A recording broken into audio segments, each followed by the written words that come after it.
Hello everyone, आज हम देखेंगे पावर ट्रायंगल के बारे में। पावर ट्रायंगल एक इलेक्ट्रीशियन के लिए जानना बहुत ही ज़रूरी है। इससे ये प्रत्येक एग्ज़ाम में लगभग 1-2 क्वेश्चन आ ही जाते हैं। तो ये बना हुआ है पावर ट्रायंगल, ठीक है। इसका ये जो एंगल है राइट एंगल है, ठीक। और ये बेस हो गया। बेस किसको डिनोट करता है? एक्टिव पावर को। ये है एक्टिव पावर। एक्टिव पावर को और क्या नाम है? Real power, true power. और active power, real power, true power को किससे डिनोट करते हैं? पी से डिनोट करते हैं। और इसको मेजर किस में करते हैं? तो वाट में मेजर करते हैं। ये हो गया वाट। अब एक्टिव पावर, रियल पावर और ट्रू पावर बराबर क्या होता है? तो पी बराबर होता है वी आई कॉस फाई, ठीक। ये जो एंगल है कॉस फाई, इसको बोलते हैं फेज एंगल, ठीक।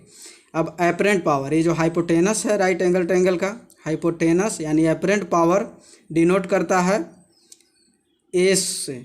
एपरेंट पावर डिनोट करता है एस से। तो एस बराबर क्या हो गया? वी आई। अब एपरेंट पावर को किस में मेजर करते हैं? तो वी ए में, ठीक। एपरेंट पावर को वी ए में यानी वोल्ट एम्पियर में मेजर करते हैं। तो हमारा जो ट्रांसफार्मर होता है उसका रेटिंग होता है के वी ए। के हो गया किलो वोल्ट एम्पियर। किसका? ट्रांसफार्मर का जो रेटिंग होता है वो केवीए में होता है। अब देखते हैं रिएक्टिव पावर। ये जो एंगल हो गया इसके सामने वाला जो साइड है वो रिएक्टिव पावर को डिनोट करता है। और रिएक्टिव पावर किससे सूचित करते हैं? क्यू से। तो क्यू बराबर क्या हो गया? V I sin phi. V I sin phi. अब इसको किस में हम लोग मेजर करते हैं? तो VAR, वोल्ट एम्पियर रेजिस्टेंस, ठीक। तो ये किस में पाए जाते हैं? तो ये होता है रिएक्टिव पावर। और ये कैपेसिटर का जो पावर होता है उसको में हम इसको मेजर करते हैं। अब राइट एंगल के अनुसार यदि हम देखें, ये जो हाइपोटेनस है तो इसको ए से सूचित किए हैं, इस साइड को हम क्यू से सूचित किए हैं, और इसको हम किससे? बेस को किससे? पी से सूचित किए हैं। तो हम लोग क्या जानते हैं कि एस बराबर क्या हो जाएगा? P square plus Q square और अंडर रूट राइट एंगल के द्वारा होगा ना। अब हम देख रहे हैं क्या, ये के भी ए है, ये किलो इसको समझिए। तो सभी को यदि के दी कर दें तो यहाँ पे हो जाएगा क्या? के डब्लू यानी किलो वाट डब्लू, तो किलो वाट। अब यदि यहाँ पे यदि कर दें तो के भी ए आर, तो अब यहाँ से क्या हो जाएगा? के भी ए बराबर रूट अंडर के डब्लू स्क्वायर प्लस के भी ए आर। तो ये दोनों जो है एग्ज़ाम में पूछते हैं। क्या पूछेगा? ये हो गया क्या? इस एपरेंट पावर। तो एपरेंट पावर बराबर क्या होता है?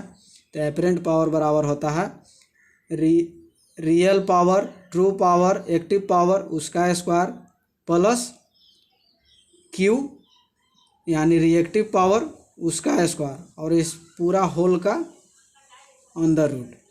इसी प्रकार से देखेंगे के भी ए बराबर क्या होता है? ये रेटिंग दे देगा इसका, यानी किस में मापा जाते हैं।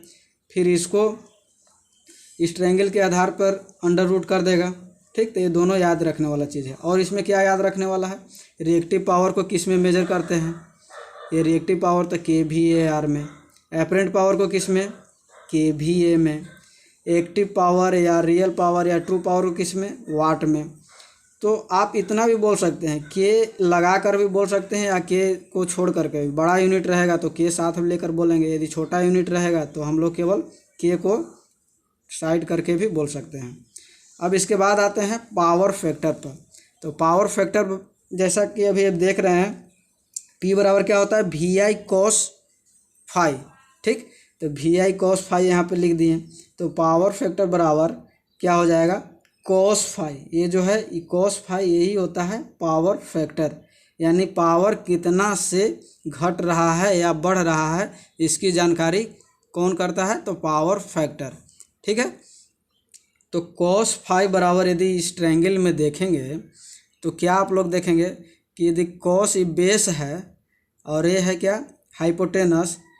तो कॉस थीटा बराबर क्या होता है, कॉस थीटा बराबर यदि लीजिएगा तब क्या होता है, बी बाई एच होता है ना। तो यहाँ पे कॉस फाई है यानी पावर फैक्टर है, तो हम लोग क्या करेंगे, बी, तो बी इसका क्या है, हाइपोटेनस, बी क्या है, एक्टिव पावर। तो एक्टिव पावर यानी पी, तो P divided by apparent power, तो एपरेंट पावर वी आई है ना। तो पी डिवाइडेड बाय वी आई, या फिर यहाँ पे लिख सकते हैं पी डिवाइडेड बाय एस, यानी एक्टिव पावर बटा एपरेंट पावर।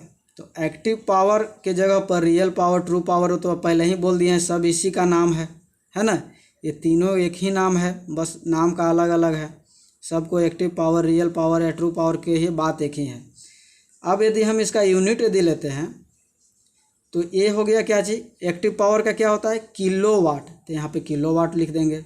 ठीक, एपरेंट पावर का क्या होता है, के भी ए, तो यहाँ पे के भी ए लिख दिए। अब यदि ये दोनों को यदि काटिएगा, के और के को, तो वाट बटा भी ए आ गया ना, वोल्ट एम्पियर। ठीक, अब ये जो है बेस जो होता है, ये बेस ये डिनोट करता है रेजिस्टेंस को। ठीक, और ये जो हाइपोटेनस है ये डिनोट करता है इम्पीडेंस को, जेड से हो गया इम्पीडेंस। तो हम लिख सकते हैं कि पावर फैक्टर बराबर क्या होता है, आर बाई जेड। अब यदि हम इसको नेम के आधार पर देखें तब क्या लिख सकते हैं, true power by apparent power, क्योंकि ये जो है सो ट्रू पावर हो गया, ये ट्रू पावर है, और ये हो गया हाइपोटेनस एपरेंट पावर। तो हम क्या क्या लिख सकते हैं, true power by apparent power. True power के जगह रियल पावर या फिर एक्टिव पावर कुछ भी यहाँ पे लिख सकते हैं, क्योंकि सब तो ट्रू पावर का ही नाम है। तो पावर फैक्टर बराबर अभी हमने क्या देखा, पावर फैक्टर बराबर होता है कॉस फाई, और फिर पावर पे ये सब पावर फैक्टर बराबर ही है। तो पी बटा वी आई, के डब्लू बटा के वी ए, डब्लू बटा V A, R by Z, true power by apparent power, ये सब पावर फैक्टर बराबर है। तो इसमें से कोई भी एग्ज़ाम में आपको दे देता है, देने के बाद बोलता है इसमें से पावर फैक्टर कौन होगा। तो ये सब ध्यान में रखना है कि ये सब पावर फैक्टर है। इसके बाद हम लोग आते हैं इम्पीडेंस ट्रायंगल पर। तो ये भी एक राइट एंगल ट्रायंगल है।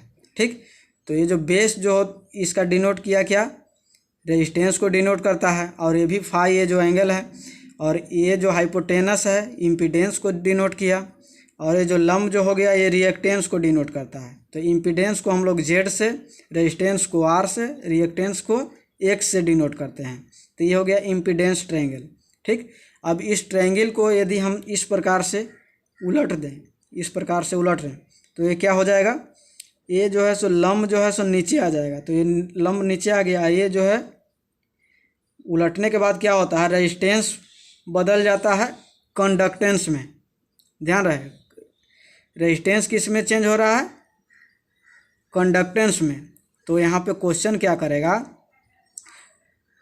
Reciprocal of resistance.